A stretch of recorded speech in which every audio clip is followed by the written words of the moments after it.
The criminal, corporate, globalist, New World Order, elite, cabal,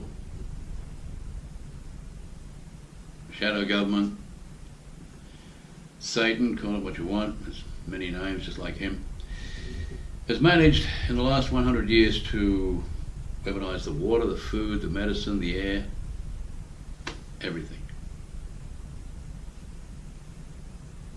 Fluoride in their water, for example, even a small amount of fluoride is poisonous. It's a neurotoxin. Look that word up. We need to stop giving our power away to these elites, and we need to take our power back. And the way we take it back is to be informed. This will inform you a little bit more about what I'm talking about. I have a lot. I want to say something, and I've been talking about this for years. My friend Andrew Breitbart and I, and you were to be part of that show, as you remember. In fact, we recorded a segment for Fox. Andrew Breitbart was going to do a segment. I'm talking Breitbart and all these other things that he started. You know, the Ariana Huffingtons, all these other people that he puffed up on the internet. And you know, you would watch Glenn Beck, and all he was doing was reading Breitbart.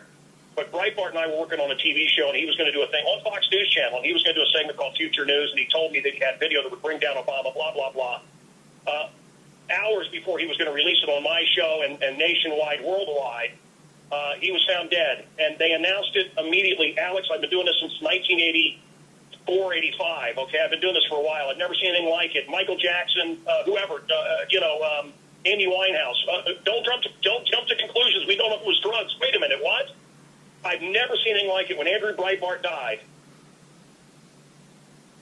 they said dead of natural causes. Within 30 minutes of him being announced that he was dead, they said natural causes. And now with Scalia, they announced, hey, he's dead, natural causes, no autopsy. Yeah. Listen. And then people like me and you demanded an autopsy of Andrew Breitbart. And what happened? As the coroner was ready to give the notice, the information, he was murdered. So I just find it interesting that as this artist, Prince, and I didn't love all of his music, I'm going to be honest with you, it's not really my genre, but 57 years old, he's talking about chemtrails, he's talking about how they're manipulating our water, how they're turning us into weaklings, how they're numbing us, how they're dumbing us down, how they're turning us into sheeple. Isn't it interesting that as he comes public, as he shows up on my studio and talks to me and mentions, he gets a lot of his information from Alex Jones, as all of this is happening, he's dead. Wow. Some people are telling me they think he was murdered. I don't know. Well, I don't know how much of this I can get into, and why don't you talk about what Billy said on your show, so I don't, his memories all blur what he's told me privately. Well, my big surprise was I believed I was going to, Prince came on my show, very quiet, very diminutive, a very intelligent guy, very smart. These guys, the image is created, you understand. I mean, I also interviewed Kurt Cobain, and, he was an artist, he was tortured, he was all this, It was all by design. It was an act. He wanted to sell records. He created that image to sell records, that image of not caring. Prince, it was an act. He borrowed it from James Brown and Little Richard and others, but a great artist.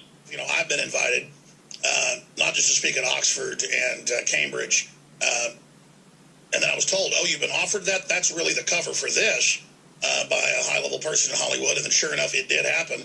And I've been invited to basically go over and eyes wide shut type stuff with real elites, And the listeners are hearing this, and they're going, oh, yeah, really? No, folks, this is real. That's why Vivian Kubrick, who was the protege of Stanley Kubrick, gave me the only interview she's given in 15 years about all this. And she knew the stuff I'd been through. It was, Leanne was there. We were at dinner, and she literally got down on her knees in front of me. And I was like, what are you doing? She goes, no, listen. She started telling me all this stuff that no one would know. And I can't even get into it all. I just wish the public knew what was really going on. Alex, I want to tell you something. Eyes Wide Shut, brother. That movie reveals a lot. Eyes Wide Shut by Kubrick. It's an awful movie, but these parties do happen. Prince talked about these parties, not just with me, but elsewhere.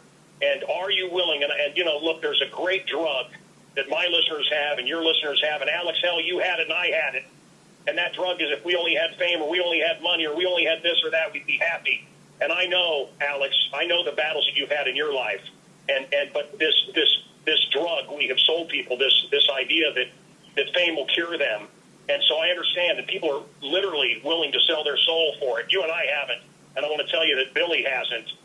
There's a reason. How about this guy that fills stadiums and sells millions and millions of recordings, and yet they press lesser stars than Billy? Why was he promoted? Because he wouldn't sell out. Why did Prince disappear? Because he wouldn't sell. He wouldn't give them his master tapes. I was talking to just even Mark Dice when they were getting ready to give him a national TV show.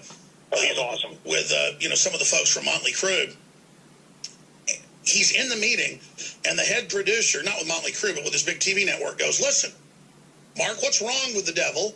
What's wrong with Satan?" And starts praising Lucifer and asking him to join with Lucifer. And the guy was in a religious experience trying to sell him on it. And people just don't understand. They don't know what happens next level.